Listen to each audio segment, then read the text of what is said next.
Hello, నేను మీ శేషరావు. పవన్ కళ్యాణ్ జనసేనాని ఇప్పుడు ప్రతిపక్ష నేతగా మారబోతూ ఉన్నారా?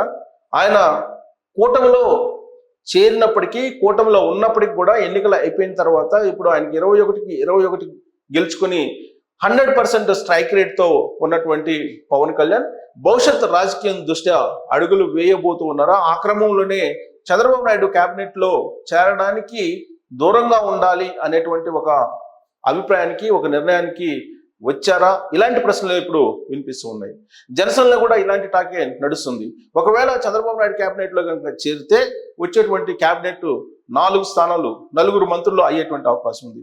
అదే 4 మంత్రులకు సంబంధించినటువంటి హోదాలు బయట నుంచైనా తీసుకునేటువంటి అవకాశం ఉంది. అందుకే జనసేన పవన్ కళ్యాణ్ ప్రతిపక్ష నేతగా ఉంటారు కాబట్టి ఎలాగో ప్రతిపక్ష నేతకి క్యాబినెట్ ర్యాంకు వస్తుంది. మిగిలినటువంటి వాళ్ళకి క్యాబినెట్ హోదా కల్పించేదానికి ఒక 4 వివిధ రకాల పదవులు కూడా తీసుకునేటువంటి అవకాశం ఉంది అని చెప్పి కూడా ఇప్పుడు వినిపిస్తుంది.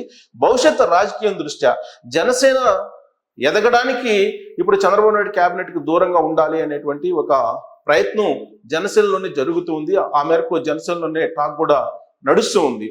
ప్రస్తుతం ఉన్నటువంటి పరిస్థితుల్లో ఆంధ్రప్రదేశ్ అసెంబ్లీలో కంప్లీట్గా సీన్ భిన్నంగా కనపడబోతోంది. ఇప్పటి వరకు ఏలినటువంటి జగన్మోహన్ రెడ్డి ఇప్పుడు ప్రతిపక్ష హోదా కూడా లేకుండా పోయింది. ఆయనకు ఉన్నటువంటి 11 మంది ఎమ్మెల్యేలు కూడా 8 మంది ఎమ్మెల్యేలు ఆల్మోస్ట్ అటు జనసేన వైపు, తెలుగుదేశం పార్టీ వైపు, బీజేపీ వైపు చూస్తున్నట్టు కూడా కనిపిస్తుంది. ఇలాంటి పరిస్థితుల్లో జగన్మోహన్ రెడ్డి అసలు అసెంబ్లీకి హాజరు అవుతారా లేదా అనేటువంటి ఒక చర్చ కూడా నడుస్తుంది.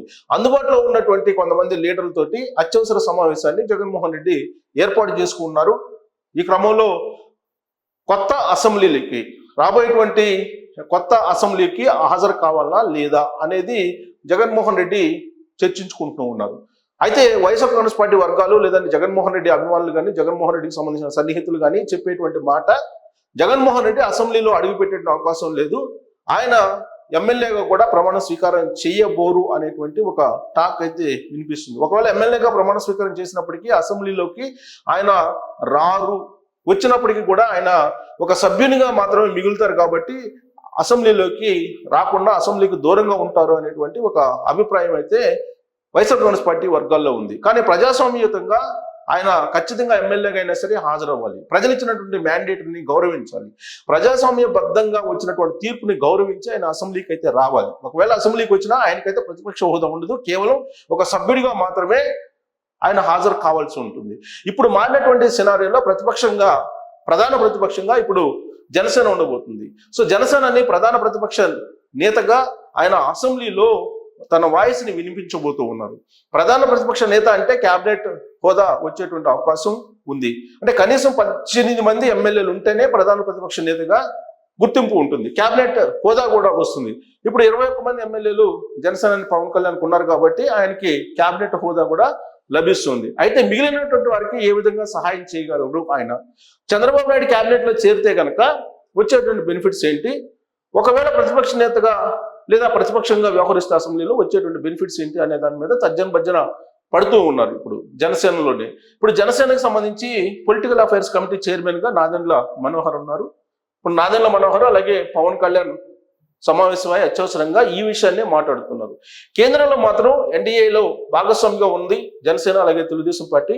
వాళ్ళిద్దరూ కూడా సంతకాలు పెట్టారు. నరేంద్ర మోడీ ప్రధానమంత్రిగా 3వసారి కావడానికి సంతకాలు పెట్టి రాష్ట్రపతికి కూడా ఆ సంతకాలను పంపించడం జరిగింది.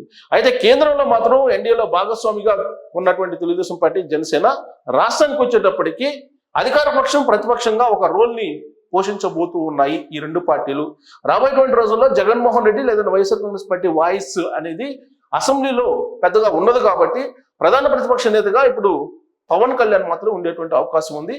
సో ఈ క్రమంలో భవిష్యత్ రాజకీయాల దృష్ట్యా ఆంధ్రప్రదేశ్లో జనసేన అనేది రాజకీయ పార్టీగా మరింతగా ఎదగడానికి ఇప్పుడు ప్రతిపక్ష హోదాను పోషించడానికే ఎక్కువ మంది మొగ్గు చూపుతున్నారు జనసేనలో ఉండేటువంటి వాళ్ళు అనేది వినిపిస్తుంది. ఇప్పుడు జరిగినటువంటి ఎన్నికల్లో జనసేన పార్టీకి సుమారుగా 6.5 ఓట్ బ్యాంకు వచ్చింది, బీజేపీకి 2.3 వచ్చింది, అదే తెలుగుదేశం పార్టీకి 46 దాకా వచ్చింది, అలాగే వైఎస్ఆర్ కాంగ్రెస్ పార్టీకి 39% ఓట్ షేర్ వచ్చింది. ఇలాంటి పరిస్థితుల్లో మరింత ఓట్ షేర్ని పెంచుకోవాలనేది జనసేన యొక్క లక్ష్యం. అందుకే ప్రధాన ప్రతిపక్ష హోదా పోషించాలి అనేటువంటి ఒక ఆలోచన ఇప్పుడు జనసేనలో కలుగుతుంది. అందుకే చంద్రబాబు నాయుడు క్యాబినెట్ కు దూరంగా ఉండాలి అనేటువంటి ఒక అభిప్రాయం ఇప్పుడు జనసేన పార్టీలో వినిపిస్తున్నటువంటి క్రమంలో పవన్ కళ్యాణ్ ఎలాంటి ఈక్వేషన్ చేస్తున్నారు అని అంటే, ఆల్రెడీ పవన్ కళ్యాణ్కి అసెంబ్లీలో 21 మంది ఎమ్మెల్యేలు ఉన్నారు. 21 మందికి ఎమ్మెల్యేలు గెలిచారు. ఆయన గెలిచిన తర్వాత ఆయన ఇప్పుడు ఏం చేయబోతున్నారు అనేది అందరూ ఆసక్తిగా చూస్తున్నారు. వైఎస్ఆర్ కాంగ్రెస్ పార్టీకి కేవలం 11 మంది ఎమ్మెల్యేలు మాత్రమే ఉన్నారు. సో రెండవ అతిపెద్ద పార్టీగా జనసేన ఆవిష్కృతమైంది అసెంబ్లీలో. సో అందుకే ఇప్పుడు ఆ రోల్ని పోషించాలి అంటే ప్రజలు కూడా ప్రధాన ప్రతిపక్షంగా ఉండాలి అనేటువంటి ఒక తీర్పు ఇచ్చినట్టు పవన్ కళ్యాణ్ భావిస్తున్నారు అనేది ఆయన అభిమానులు చెప్తూ ఉన్నారు. వైఎస్ఆర్ కాంగ్రెస్ పార్టీకి కేవలం 11 స్థానాలు ఇచ్చారని అంటే ప్రతిపక్ష హోదా కూడా ఇవ్వకుండా ఆ పార్టీని అసెంబ్లీ నుంచి గంటేసేటువంటి ఒక తీర్పు ఆంధ్రప్రదేశ్ ప్రజలు ఇచ్చారు అనేటువంటి ఒక అర్థం వస్తుంది. అందుకే ఇప్పుడు ప్రధాన ప్రతిపక్ష పాత్రను పవన్ కళ్యాణ్ పోషించబోతున్నారు.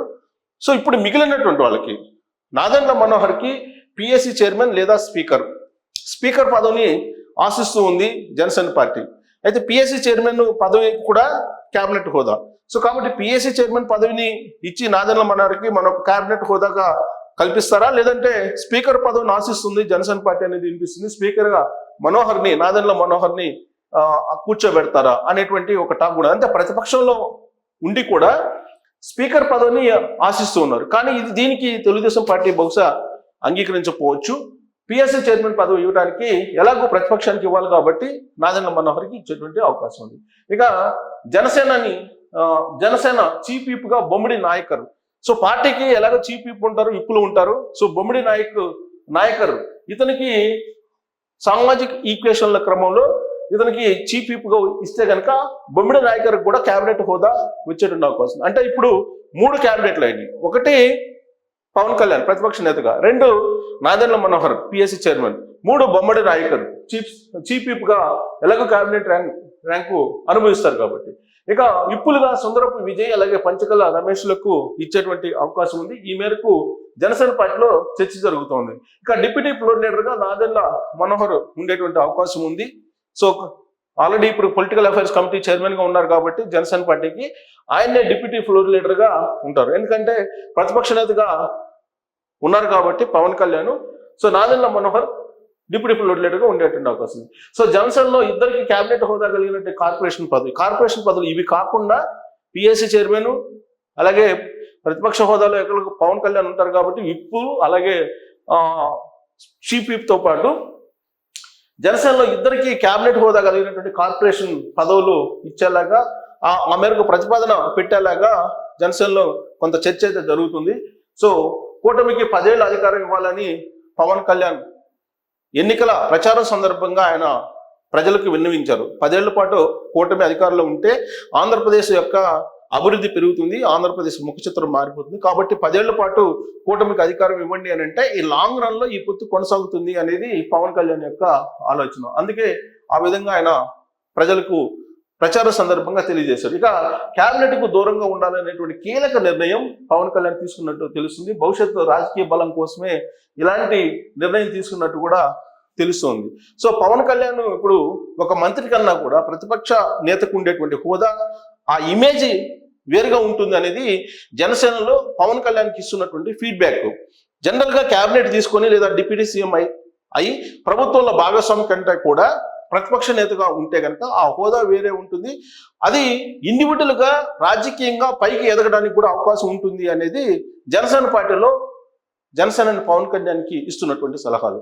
సో ఈ మేరకు పవన్ కళ్యాణ్ మరి ప్రతిపక్షంలోనే ఉంటూనే ఆయన పోరాడతారా, లేదంటే చంద్రబాబు నాయుడు క్యాబినెట్ లో ఆయన మంత్రి పదవులను తీసుకుంటారా అనేటువంటి ఒక చర్చ అయితే నడుస్తుంది. ఒకవేళ మంత్రి పదవులు తీసుకుంటే కనుక 4 మంత్రి పదవుల్ని అడుగుతున్నట్టు కూడా తెలుస్తుంది. ఈ 4 మంత్రి పదవులు తీసుకునే దానికన్నా కూడా ఎలాగో 4 ఆల్రెడీ ప్రతిపక్ష నేతగా ఉండగాని వస్తాయి కాబట్టి ఇప్పుడు క్యాబినెట్ లో నుంచి దూరంగా ఉంటే చంద్రబాబు నాయుడు క్యాబినెట్ కి ఒక ఇండివిజువల్ పార్టీగా ఎదిగేదానికి పరోక్షంగా ఉపయోగంగా ఉంటుంది అనేది జనసేన యొక్క అభిప్రాయం. అందుకే ఇప్పుడు తెలుగుదేశం పార్టీ లేదా చంద్రబాబు నాయుడు క్యాబినెట్ లో దూరంగా ఉంటూ పవన్ కళ్యాణ్ ఒక నిర్ణయం తీసుకున్నట్టు అవకాశం ఉంది అనేది సరికొత్త చర్చ జరుగుతుంది. సో దీనికి మరి ఫైనల్ గా ఏదైనా నిర్ణయం తీసుకుంటారు దానికి చంద్రబాబు నాయుడు యాక్చువల్గా క్యాబినెట్లో చేరాలి, క్యాబినెట్లో ఉండాలి అని చెప్పి పవన్ కళ్యాణ్ చెప్తూ ఉన్నారు. బట్ పవన్ కళ్యాణ్ అలాగే పిఎస్సి చైర్మన్ నాదెళ్ల మనోహర్, జనసేనలో ఉండేటువంటి లీడర్లు అందరూ కలిసి ఎలాంటి నిర్ణయం తీసుకుంటారు అనేది ఒక ఉత్కంఠమైనటువంటి పొలిటికల్ ఎపిసోడ్గా ఇప్పుడు ఆంధ్రప్రదేశ్లో కనిపిస్తూ ఉంది. సో దీని మీద మీ కామెంట్ చేయొచ్చు. పవన్ కళ్యాణ్ ప్రతిపక్ష నేతగా ఉండి ఇండివిజువల్గా ఎదగాల, లేదంటే చంద్రబాబు నాయుడు క్యాబినెట్లో చేరి ప్రభుత్వంలో భాగస్వామ్యం డైరెక్ట్గా కావాలా అనే దాని మీద మీ కామెంట్లు తెలియజేయచ్చు.